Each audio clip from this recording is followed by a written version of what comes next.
सन्माननीय प्रधानमंत्री आदरणीय नरेंद्र मोदीजी यांनी संबंध देशभरामध्ये PM ई बस सेवा या इलेक्ट्रिक आणि वातानुकूलित म्हणजे एअर कंडिशन बसेस 5,000 बसेस देण्याचा निर्णय संबंध देशभरामध्ये घेतलेला होता।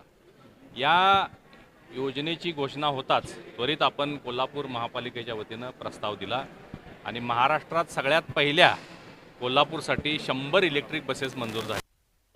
आता या इलेक्ट्रिक बसेस येत असताना त्याच्यासाठी लागणारं जे इन्फ्रास्ट्रक्चर आहे, वर्कशॉपची व्यवस्था पाहिजे, ॲडमिन बिल्डिंगची व्यवस्था पाहिजे, येणाऱ्या सगळ्या ड्रायव्हर्स क्लीनर्स त्यांची व्यवस्था, मेंटेनन्स आणि इलेक्ट्रिक स्टेशन्स या सगळ्या कामासाठी जवळजवळ 1 वर्ष 1.5 वर्ष गेलेलं आहे। हे सगळे पैसे 100% पैसे केंद्र सरकारनं दिलेले आहेत। केंद्र सरकारनं जे पैसे दिले होते त्याची पाहणी करण्यासाठी मी इथं आलेलो आहे। सगळं इन्फ्रास्ट्रक्चर पूर्णपणे तयार झालेला आहे। 8 बसेस दाखल झालेले आहेत।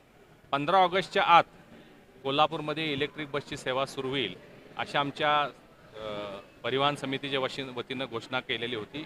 ही घोषणा पूर्णत्वास येत आहे। 50 ते 60 बसेस 15 ऑगस्टपर्यंत येतील। 9 तारखेला सन्माननीय मुख्यमंत्री महोदय कोल्हापूरमध्ये येत आहेत। तर त्याच्या आधी त्यांनी जर वेळ दिली तर या इलेक्ट्रिक बसेस किंवा पुढची वेळ दिली तर त्यावेळी मोठ्या प्रमाणात याचं उद्घाटन आपण करणार आहोत आणि ही सगळी सेवा कोल्हापूरकरांसाठी आपण कार्यरत करणार आहोत।